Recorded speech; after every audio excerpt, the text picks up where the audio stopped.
Welcome everybody to Academic Tech Training. Today's guest is GoReact. We have Matthew Short, who is our rep with GoReact, and he's gonna show you all the ropes. And just so you know, GoReact was originally created here at BYU in the Center for Teaching and Learning, in conjunction with the Marriott School and some other folks who preceded that. And so if you do need help with it, you are welcome to contact me, and also help through the tool, which I'm sure Matthew will show you how to do.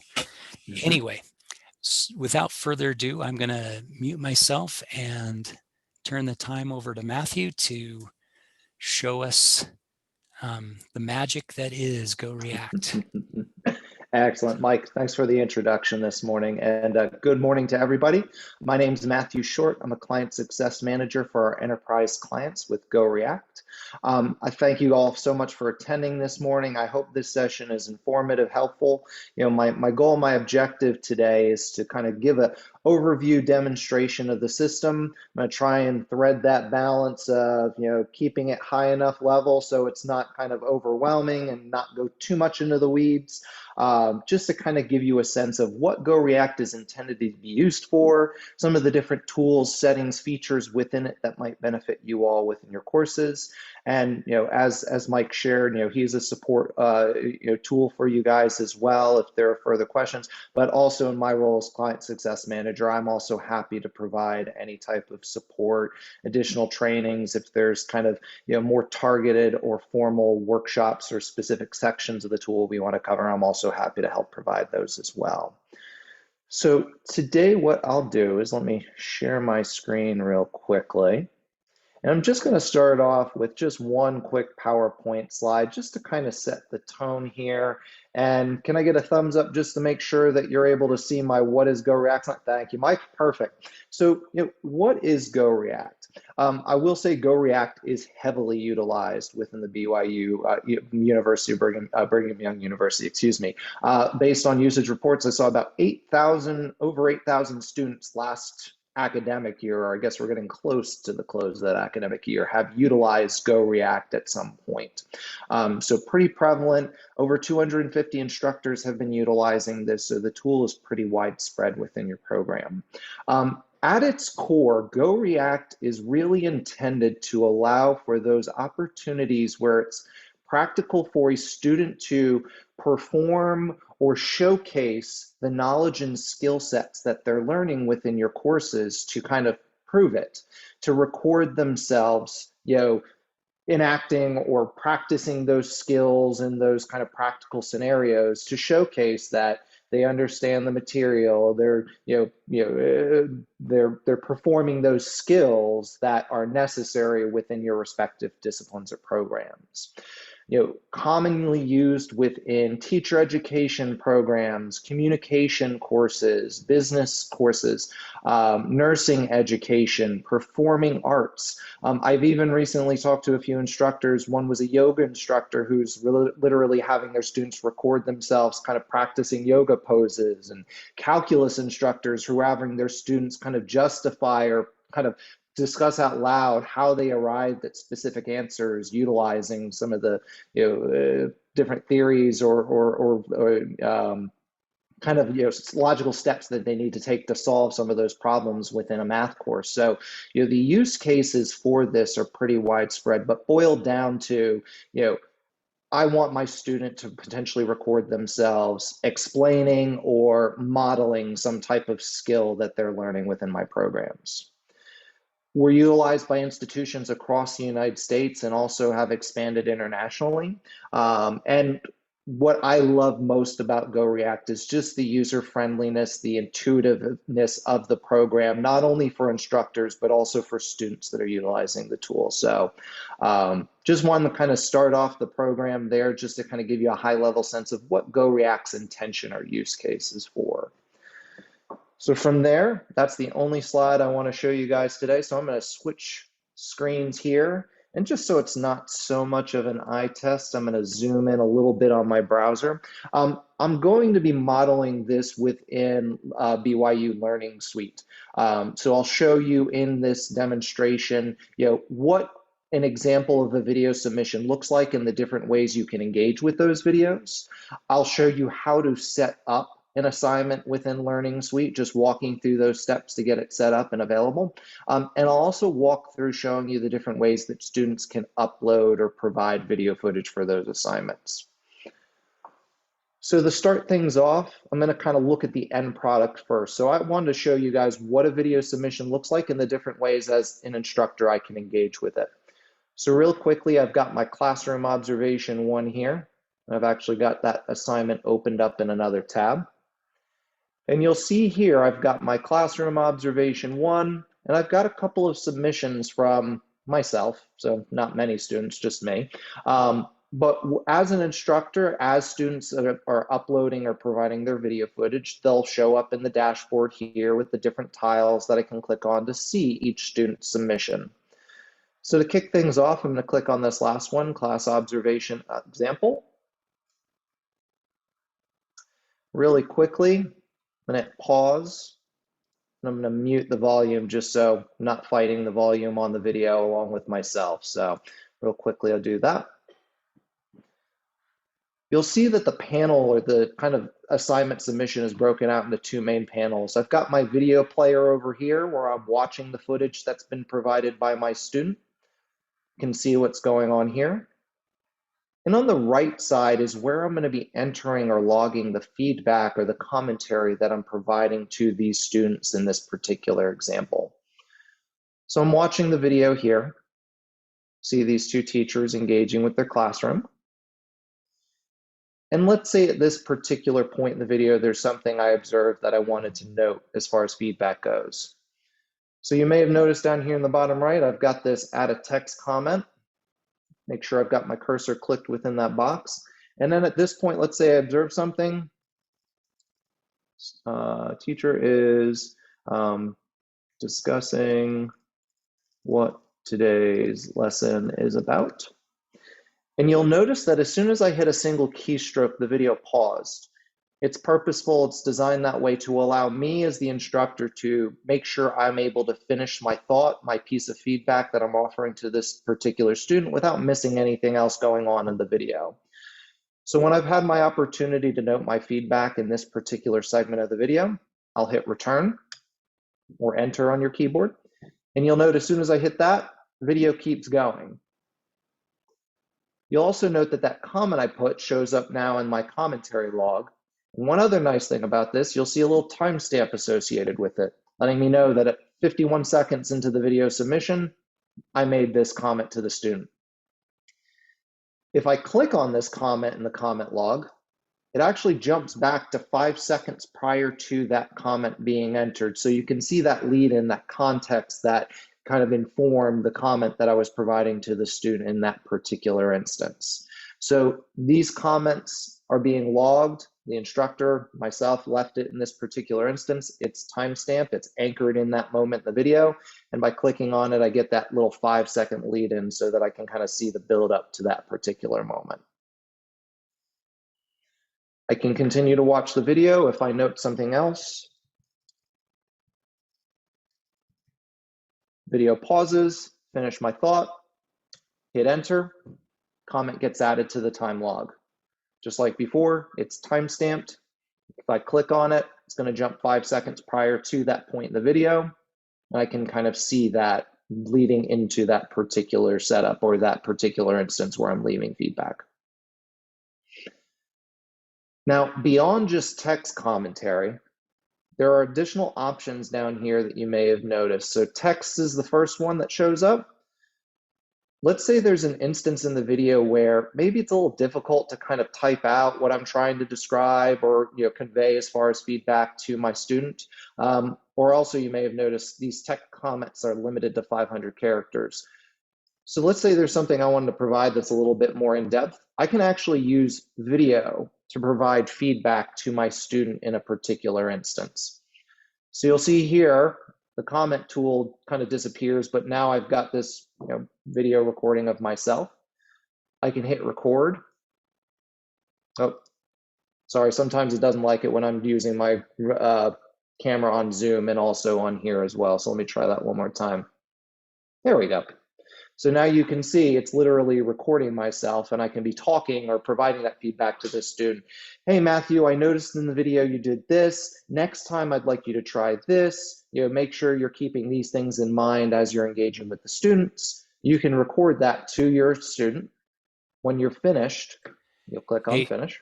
yeah, Oh, sorry, Matthew, Mike. I was just going to emphasize if you happen to be teaching a psychomotor skill or other physical skills, that's where you could actually demonstrate here, try this way instead, right? Mm-hmm. And I know one of the reasons why video feedback was given was put into the tool was for ASL, right? Mm-hmm. So Absolutely. thought I'd chime in, and Yeah.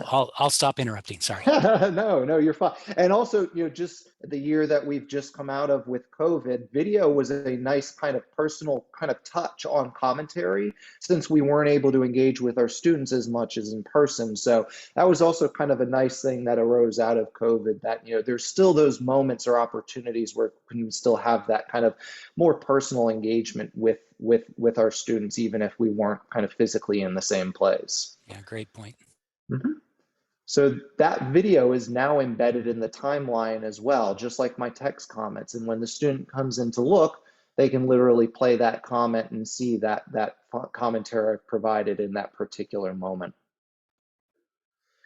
If you want, if maybe you don't want to leave video, but you just want to kind of do a voice recording, there is an audio version of the same kind of feature. The only difference is you're not getting a picture with it. So you can record yourself talking into the system. It's going to record that note in there. And whenever I'm done with my note, click on finish. And similar to the video piece, it's just going to get added into the commentary log there. So you have those options available to you, video or audio. If there is a video file or an exemplar that you want to upload into the video submission, you can also upload a video or audio file that maybe you have on your computer somewhere. So if there's some type of example that you have on your desktop that you wanted to upload, you have that ability to upload it directly into that commentary log so the students can see it as well. Also, any YouTube examples or videos you utilize, there is a YouTube integration where if you just copy and paste the YouTube link in here, that will be directly embedded within the commentary log so it can be streamed within GoReact. Also, instructors have this concept of a library where if there are common resources or files that you're constantly using again and again, you can actually store it within your account so that it's readily available within the system. You're not having to re-upload it every single time. So there is that kind of repository that you can store those media files or audio files to add to the commentary logs for student assignments as well. The last piece of feedback here you'll notice is EndNote. So EndNote is more intended to be kind of that summative, holistic wrap-up of what you've just observed in that particular student's video submission. So while the text comments are meant to be targeted and anchored in a specific moment, EndNote, as it implies, is something, hey, Matthew, I've watched your video. You did a really great job in these particular areas. Next time, I'd like you to focus on these areas for growth or improvement. It gives you that opportunity to kind of provide that wrap up of what you've observed in the video. So I'll just do demo EndNote. And you'll see, as the name implies, it's going to get dropped to the bottom of the commentary log since it's meant to be that kind of summative or wrap up piece. These commentary tools are available on any video submission within our system. These are not things you have to turn on or enable. These are readily available on any student assignment submission within the system. One other piece I'll mention that's related to students here as well is that students are also able to self-reflect on their own submissions And if settings are enabled for it, peers can also review each other's videos and use similar commentary tools on each other's videos as well. So these same tools that I've demonstrated here that instructors are utilizing, students also have the potential to utilize those for self-reflection or peer feedback opportunities as well. I want to pause there. Are there any questions thus far in terms of these kind of default feedback options or tools here before I move on to some of the other feedback or commentary tools? And with our group, if you want to unmute and ask aloud, or if you want to punch it into the chat bar, whichever one, I've got the chat pulled up here as well. So I'm happy to kind of address those in chat, or also if you're unmute yourself, I'm happy to answer those questions aloud as well.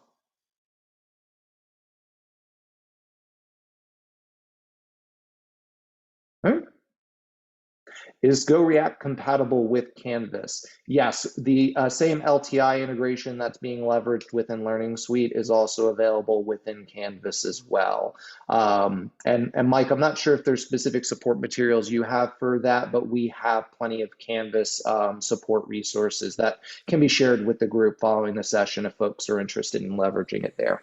Yeah, and there's that, and or just contact me and I can walk them through it. Perfect. So, excellent. All right, perfect. So I'll keep an eye out on the chat log, but with no other questions coming in yet, I'll keep moving along. So those were those default commentary tools. You may have noticed just above there, these brightly colored, kind of remind me of Scrabble tiles. At GoReact, we refer to these as markers. These are additional pieces of feedback or commentary tools that can be leveraged, in instances where there are common kind of feedback or phrases or refrains that you're utilizing when you're reviewing student submissions. So like in this instance, I'm watching a teaching classroom observation example. So I've got a couple of markers that I've added in here related to education. So classroom management abilities, differentiated instruction, student learning outcomes.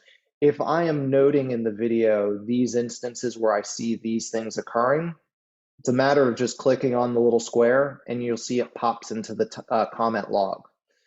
See that little DI differentiated instruction, similar to text comments or video, they get anchored in the moment in the video that I selected those. So these are helpful for those common phrases, in communications programs, maybe there's filler words or lack of eye contact. You have the ability within your courses, your program, to set up your markers. These are not set up for you. You can build as many as few. You can add, you can copy, modify them to your heart's desire. You can customize or curtail them for your specific purposes. So while I'm in a video, I can even edit or modify these in this particular instance as the instructor. So I can pull up my list here, got my little edit pencil over here. I can add additional markers. I can edit existing ones. If you're feeling a little adventurous with the color palette here, you can actually even change the colors. It's a little limited in terms of your option, but we've seen some instructors that utilize that so that they can kind of identify, oh, those markers that I set up that are like this color are for this purpose, or, these are my good markers, these are my areas of growth markers, things like that. So you can actually adjust what color shows up for specific markers. And you can have up to 30 of them. So once you reach 31, it's not going to let you, or once you reach 30, it won't let you add any more. But you can have up to 30 markers for your videos. So really engaging with those is as simple as clicking on those markers as you're noting those things in the video.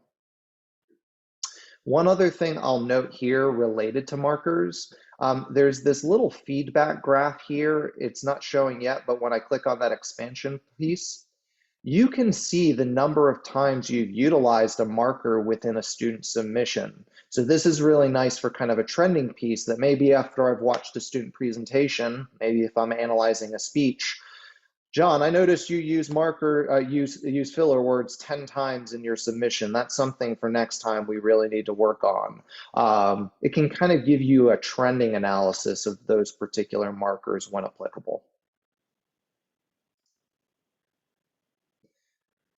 Markers are something you will need to activate for individual assignments. Now, if you've created a marker set, you can add it to additional future assignments. You just find that marker set in your library and add it to, but it is something that you need to turn on for individual assignments. It's not a default. It's also something that if you're asking students to reflect, students can utilize those markers as well, though they cannot edit or modify them. They're basically left to utilize what you've set up for them on their behalf. Any questions on markers?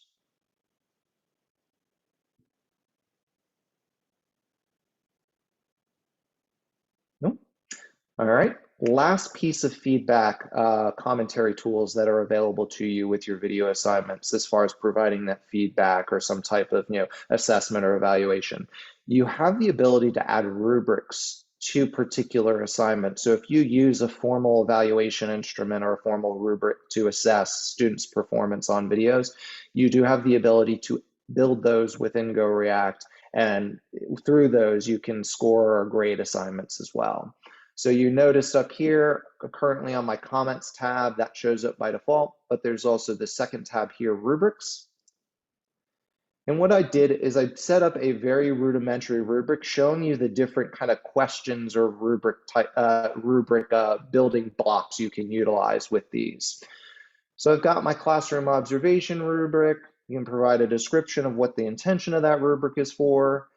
If it's broken out into different categories, you can parse it out using those category dividers. You have the ability to add questions or kind of assessment pieces where you're providing a certain number of points out of a maximum. So for this, I'm giving them some points out of 10. So I'm going to give them 9 points. If there are any kind of checkbox or look for type things that you're trying to analyze within a video, you can have these checkbox type questions. There's also the ability to say, if I observe this in the video, you get X number of points.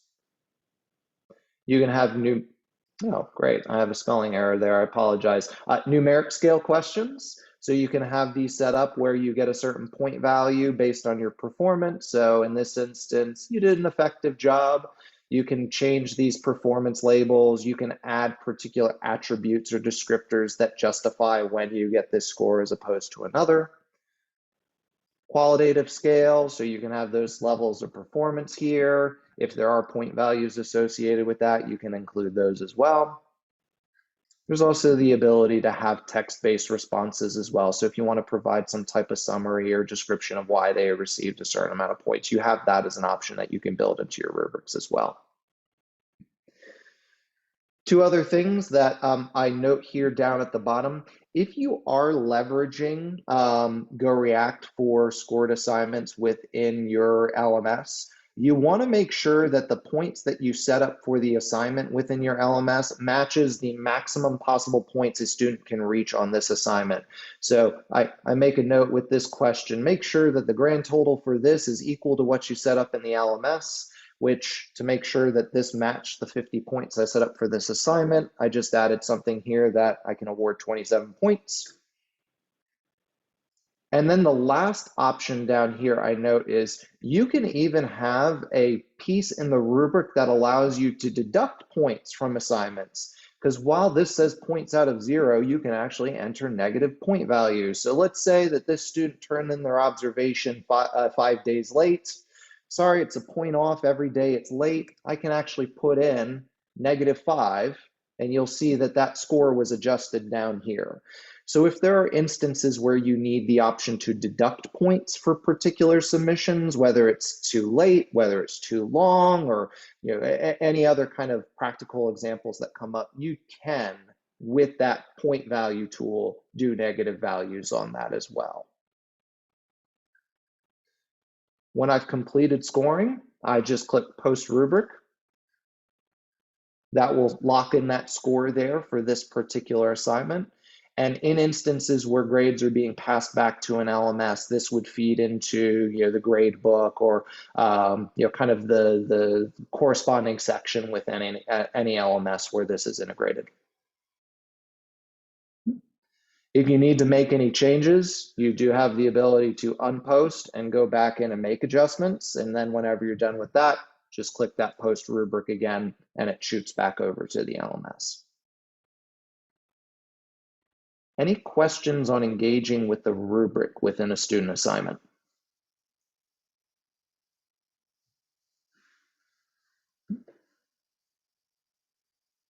Not seeing any questions in the chat here. All right. One other quick note I'll make within a student assignment as well. May have noticed up top here a little paperclip icon. You do have the ability to add attachments to a particular submission. You as the instructor or even the students themselves. So let's say in a classroom teaching observation, maybe it'd be helpful if I saw some samples of student work, or if I'm demonstrating a PowerPoint, just to make sure the PowerPoint's embedded with my presentation, you could attach it there as well. So there's the ability to add those artifacts or attachments to complement or supplement what's being shown in that video as well. One point I'll make here, you can record a video, but mainly for this, we're really looking for those uploads. I'll note here, it does say choose a video, PDF, or image file. The reason why it stipulates those is because the previewer within our system can really only show these type of files within the system itself. With that being said, if there's like a PowerPoint or an Excel file or a Word document that is attached here, it will allow it to be attached. You will just need to download it outside of our system because our previewer tools don't have like Microsoft Word built into them or Microsoft Excel that would allow us to like show it within the browser itself. You'd have to download it, find the file on your computer, and open it on the corresponding program. So while it specifies these file types, it's mainly just because our previewer will only work with those inside the system, but you can still upload, download them, and look at them on your computer if you have those programs. Any questions on any of the feedback tools, whether it be the default ones, the markers, the rubrics, or any of the other tools that are available to engage with a student's video submission here?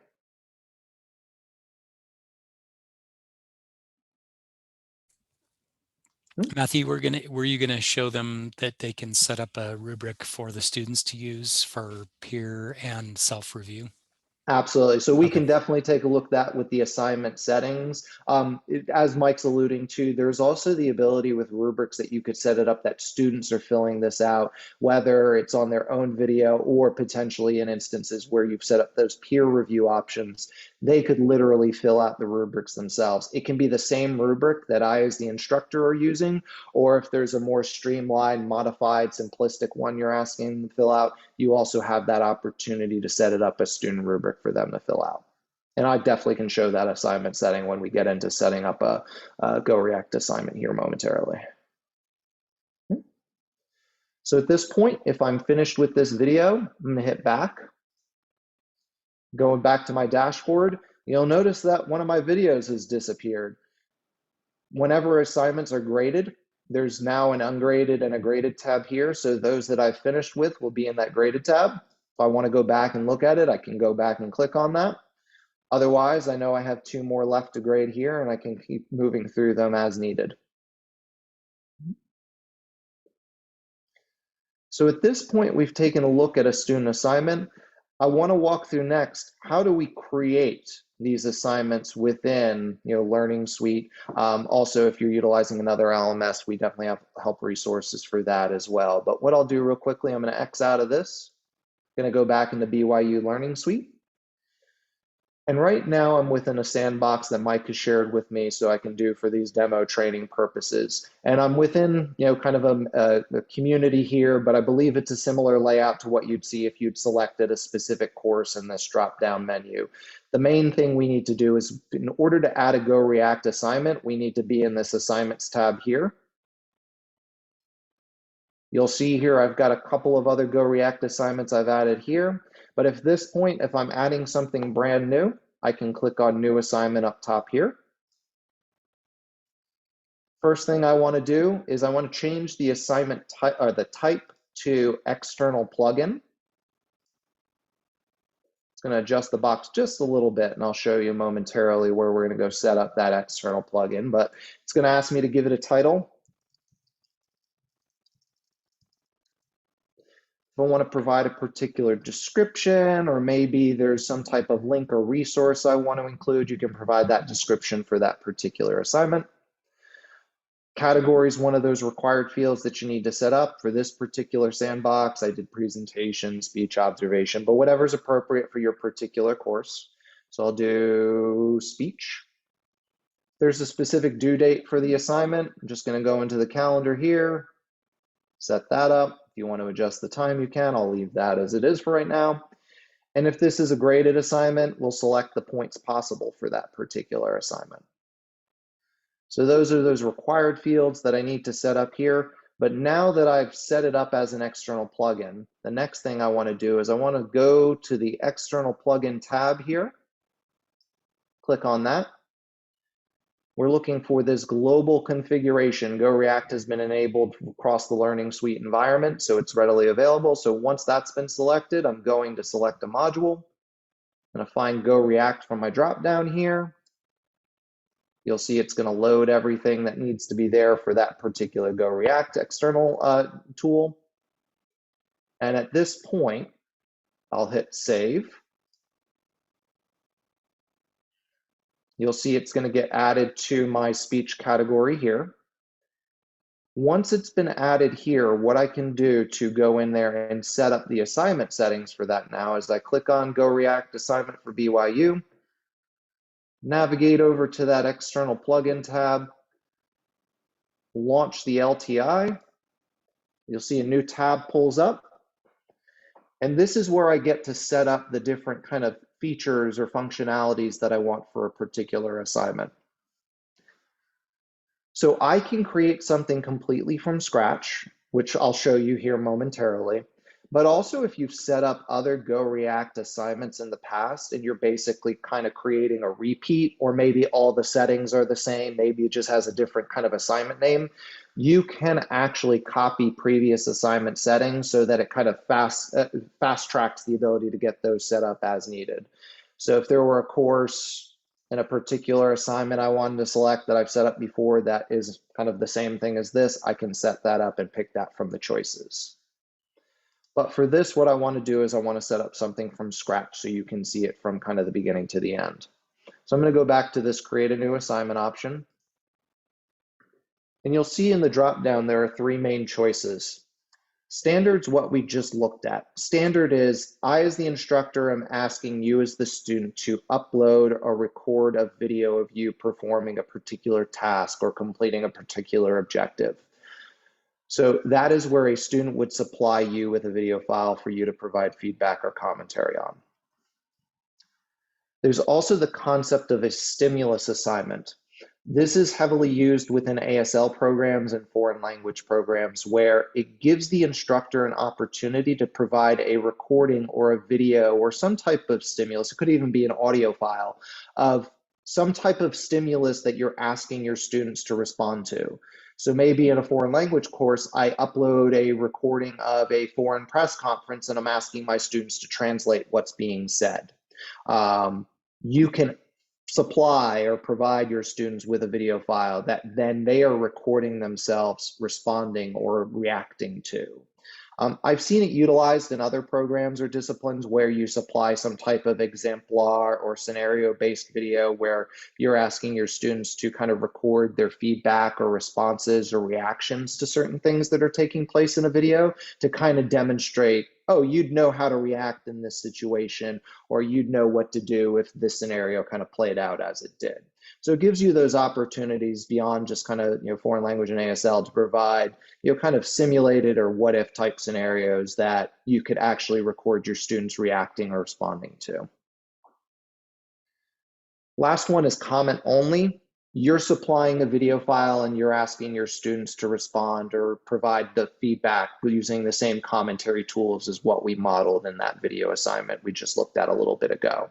So students aren't supplying a video file, you are supplying them with a video that they are then going to react or respond to. And as the instructor, you can go in and kind of assess the feedback they're providing. In a peer instance, you'd have that kind of discussion board type layout where each student's watching the video and providing their feedback. They can respond to each other's comments, kind of like an online discussion board as well. So for this, I'm going to select standard. I'm going to click next. Get to see the assignment type. Again, if I needed to adjust anything, I can. Otherwise, it's going to take what I just selected previously. Recording and feedback privacy. This is where you get to determine what other students are able to do. Private, the instructor and the student see each other's feedback or commentary. No other peers in the class get to see that video submission. Each submission is private between the instructor and the student. I'm going to come back to closed peer review since it's kind of the medium between private and open peer review. Open peer review, I kindly describe as the Wild West. Everybody gets to see everybody's video submissions. Everybody can comment on everybody's video submissions, and everybody gets to see everybody's comments on any video submission within there. So students can see each other's work, they can reply, they can comment. Everybody gets to see everything in those instances. Closed peer review is that happy medium between the two. Closed peer review means that all peers can see each other's videos, but when they click on a peer's video, all they can do is add their own comments and see their own comments. They don't get to see what Jane said about Tom's video. They don't get to see what Mary posted about Matt's video. When I, as a peer, am looking at one of my peers' videos, all I am seeing is what I am adding to that video. The student who owns that particular submission gets to see everything from all of their peers. So they get the totality of all the feedback that's been provided by their peers. But peers don't get to click on another person's video and see like what everybody else in the class has said about them, or their submission, I should say. So those are those reporting or feedback privacy options. Grading and evaluation, you can do something that's not graded. If it's just strictly meant to be feedback and commentary, you can select not graded and just use those feedback commentary tools. If there's a certain number of points you're awarding for this, maybe I just have a simple, you get some score out of 25 or 50 points. You can set up what that maximum point total is. And whenever you're done watching it, you just put in whatever grade they've earned or whatever point value they've reached for that particular assignment. Or in an instance where I have a rubric, I can select instructor rubric. It's going to go to my library. If I've built one already, I can click on that and click OK. Or you also have the ability to build something new. So if I need to build something or add something for an assignment, I can click on new rubric and start building that within the system so that it's stored in my library and available for future assignments. But for this one, I'm just going to click on what I've already built, click on OK. You'll see that it appears there. If I need to preview it or edit, or if I selected the wrong one and I want to go back and select a new one, I can delete that. But at this point, I've told the system I'm going to be using this instructor rubric for this video. Keep going down the chain here. Group recording sessions. If there are instances where you're asking a group of students to meet virtually online and do a co-presentation together, you have the ability to set it up so that students can gather within an assignment and do a group presentation and record all of themselves at the same time providing that presentation. Or maybe you want to do like a group discussion. They all meet at 9 o'clock on Wednesday night and they do a group discussion about some reading or a particular project or topic. You can allow students to collectively submit an assignment together. You'll also note you have the potential to do a live review. So if I know when a student is going to be recording themselves live into the system, as the instructor, I can click on their live recording session and get ahead of providing that feedback and commentary as they're recording into GoReact. So if you want to get ahead of it, or maybe they're even doing their presentation live in class and you just want to have it recorded and doing your feedback as they're presenting, you have the option of turning on that live review so you can get a head start on that feedback. Doesn't mean you have to complete it live. If they finish and you're not done or you need to come back to it later, you can always go back to that recording and add additional commentary or maybe do your endnote at a later point, but it does allow you to do your feedback initially while it's being recorded. If you have assignments where I really need you to do this once and that's your single shot, it kind of like a mock test environment, you can set it that they're only able to record once for a particular assignment. Now, if there's technical issues or difficulties or something happens where you feel it's warranted to have another opportunity, you as the instructor can get rid of their previous submission and allow them to do it again. This basically prevents the student from just deleting something and making sure they have another attempt. The instructor has to approve or remove that file to make sure they have another attempt. There's a time limit for a submission. You can set that in the number of minutes. So, hey, you have 10 minutes to record this. You can kind of define how long they have to complete or submit it, or how long their recording can be. Presenter slides. This is an opportunity where students, if they want to sync their recording with some type of PowerPoint or presentation they're going through in their recording, they can upload that slideshow and then kind of time moving through that presentation with their recording, so they can kind of do that side by side. A couple more options down here. Marker set. This is where you can select a marker set you've already built, or similar to rubrics. If you want to build a new one, you can do so in here. But for this instance, I'll just click on the one I have and click on OK. You'll see that shows up down here. As Mike alluded to earlier, there is the ability to add student rubrics. So if I wanted to, hey, we're going to fill out the same rubric together. I want you to get an experience or practice rating your video assignments with the same rubric that I as the instructor are going to use. Or maybe in instances where, hey, this is a rubric or evaluation instrument that when you get into the profession, you may be evaluated on this criteria. You need to know what these criteria are. You can give them that practical experience of watching their own video, or maybe even exemplar video, and rating performance based on a particular set of criteria. If there are any attachments that you want to provide to the students related to what you're asking them to record or to consider or keep in mind as they're recording, you have the ability to upload instructor attachments, which you can do a video, upload, YouTube, audio, something in your library. You have those tools there. If there's any recording instructions you want to provide to students, hey, for this video, you really need to do A, B, and C. You can provide those. This basically is a little pop-up box that shows up before they can start the assignment so that they make sure they have to see it. You also do a video of that if you want. Same thing with feedback. If you're asking them to do some type of self-reflection or provide peer review, you can add feedback instructions so they see a pop-up before they're able to engage with those commentary tools. So in this instance, if I set up the particular kind of pieces I want for this assignment, I'm going to click on Done. And now my assignment is set up and my students can come in and engage with this and start providing video assignments. I'll pause here. Any questions on how I set up that assignment within Learning Suite? Any of the settings that I walk through? Any questions on those at this particular point? Matthew, when you're in the open peer review, doesn't that require some kind of video consent or release form? You know what you refer to as the Wild Wild West.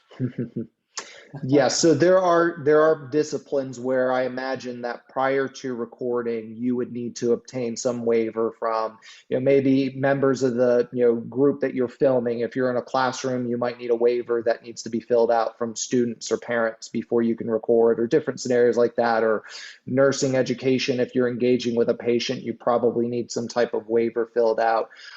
So if there are settings or scenarios where it is not appropriate for peers to see each other's video submissions because of privacy concerns, I would not advise you using those peer feedback options there.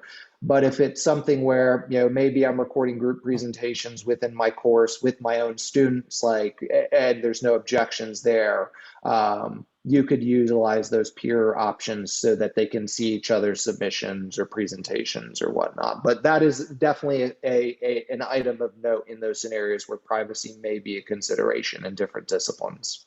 Okay, great, thanks. Absolutely.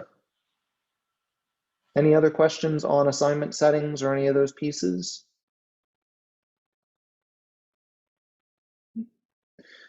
So next thing, the last thing I want to show you is how you get video into the system, how students are submitting those videos within the system. And this will not take long, and then I'm going to do my best to leave at least 10 minutes for any questions that may come up at the end of the session. So in this instance, I've set up this assignment. Students will see this same thing, start assignment, in the middle of the screen. So I'm going to click that. They'll be asked to give their submission a title. So I'll just say elevator speech on 7, today's the 14th, 21. They can give it whatever title they'd like. If they're potentially submitting more than one submission, maybe you're allowing them to upload a few examples and then picking the best one, maybe labeling them in a way that they can distinguish those submissions from each other, whatever kind of guidance you want to give them to the title. Presenters, by default, it knows I'm Matthew Short. It's going to throw my name in here.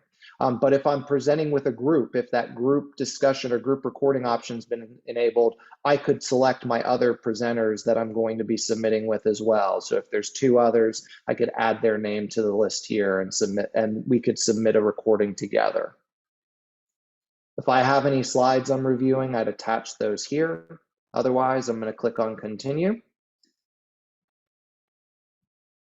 And I'm going to see my options to get video into the system. So I'm going to do this in reverse order because once I get into the recording tools, I can't back out back to this point. So it's just easier to cover these last 3 first and go into record. There's the ability, if you have Zoom, that you can upload Zoom recordings. So if you're storing Zoom recordings on your computer, you can find the file and upload it here.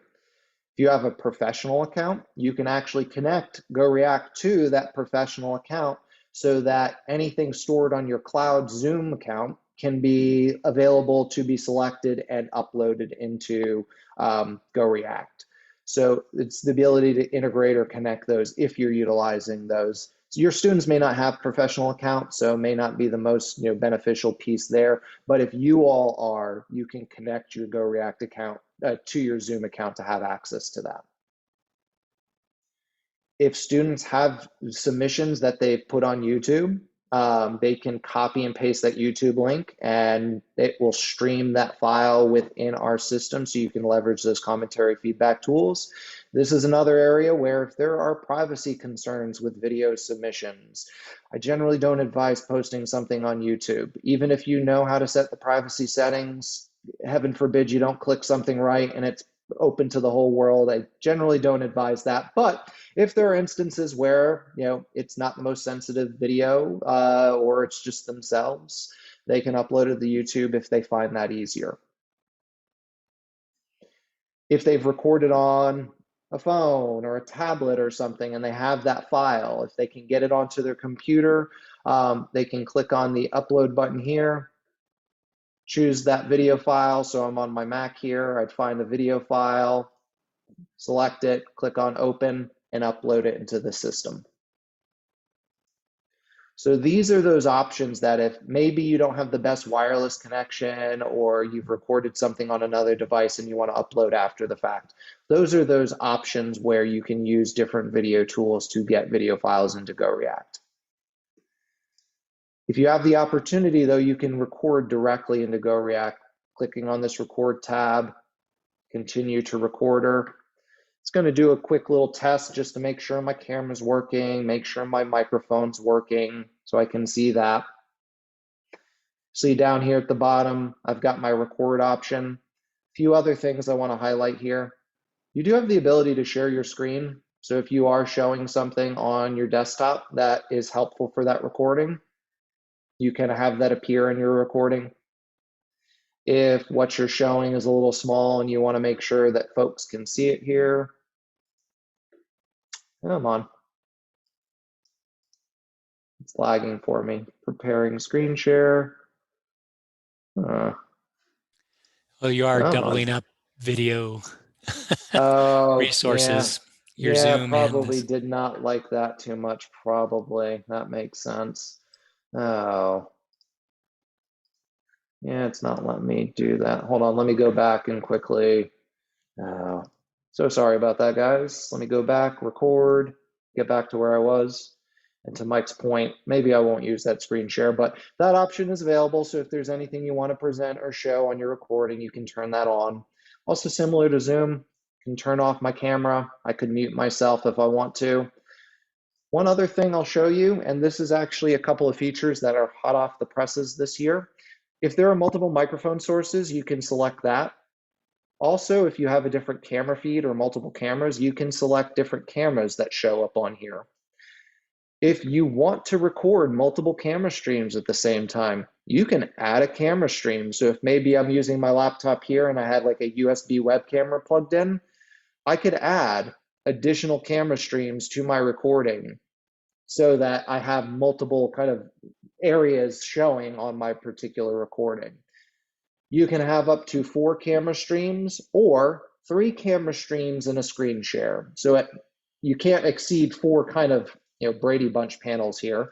But if one of those were a screen share, you could sub out one of your cameras for your desktop or whatever computer you're using. But if I've set up everything, I've got my camera set up right, I hit record. And remember when I set that time limit, if I'm doing a live recording, you're going to get notified here, hey, you've got 1 minute left. And I think it does it for like 45, 30 seconds and then 10 down to 0. If you upload something outside of the system, if it exceeds the limit you set, it's going to mark that in that submission in red text so you as the instructor know like, oh, they exceeded the 1 minute threshold that I put for that. But in this instance, if I've recorded what I want and I'm done, click on finish. It's going to process that video and preview it. This is good. I hit post and my video submission shows up right there. So we have student training resources that show these different options as well. But as you can see, it's pretty straightforward, user-friendly, intuitive. We generally don't have many issues with students getting videos into the system. But it's as simple as that. Once it's been uploaded, you as the instructor have the ability to review those assignment submissions. Any questions on getting video footage into the system or students supplying video footage into the system at this point?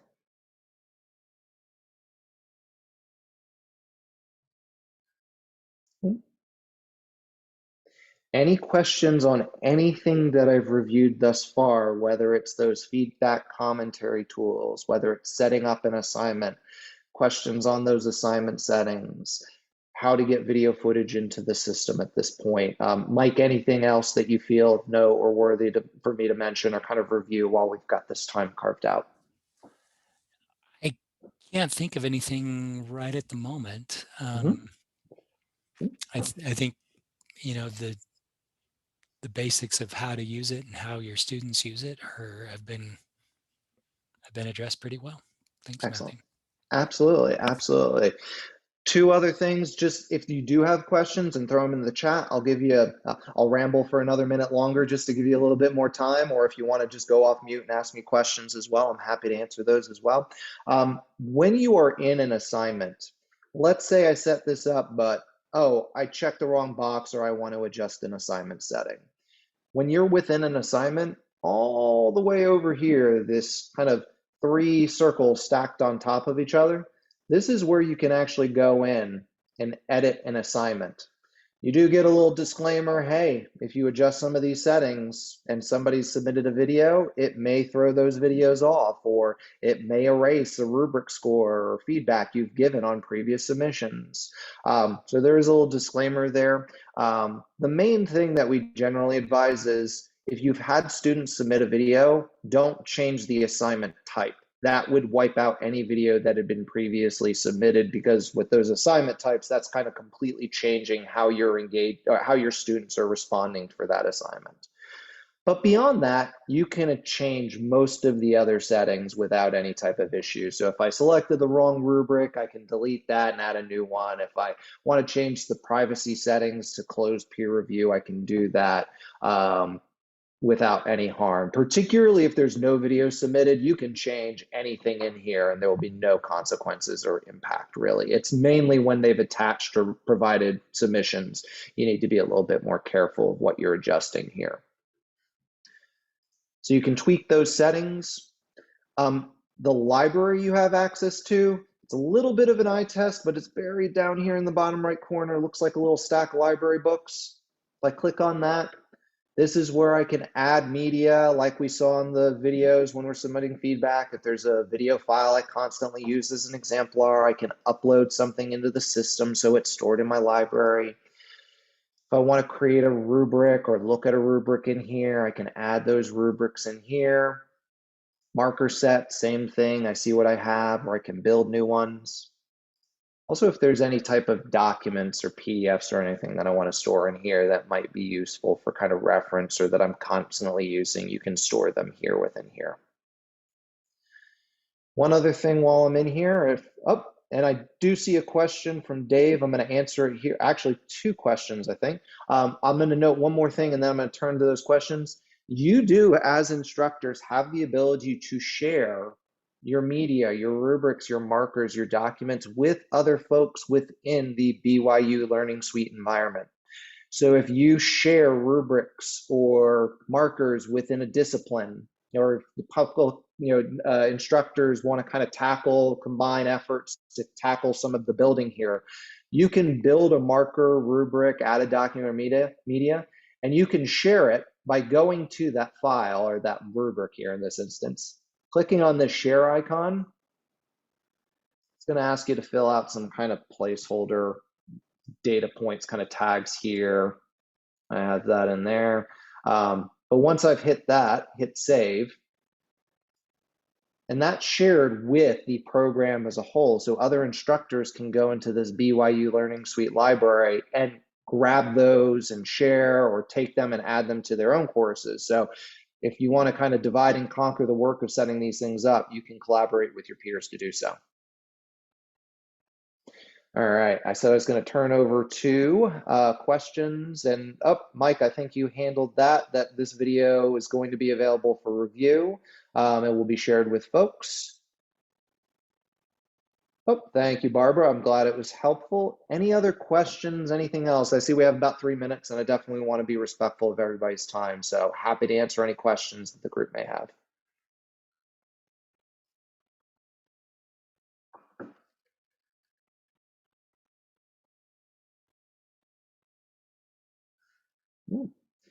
All right, excellent. Well, I hope this session was informative and helpful. I'm happy to support or collaborate if folks have any questions following the session. If you direct those to Mike or myself, I'm happy to support or provide kind of my learnings or experience from working with other clients across the United States or across the globe. However, I could potentially be useful or helpful. I'll hang on here for another minute or so if anybody has any questions, but Mike, that's all I had for today, unless there's anything else you want to provide before we wrap up. Nope, that pretty well does it. We appreciate your time, Matthew, and coming and representing GoReact and the great presentation. And thank you everybody for coming. We'll remind you, next week we have another academic tech training. Adobe will be in showing Premiere Rush, which is kind of a lean app-based or web-based video editing tool that is free for use for you and your students. Of course, as an employee of the university, you have access to the entire Creative Cloud. There's that. Anyway, so we hope you'll sign up for that and join us.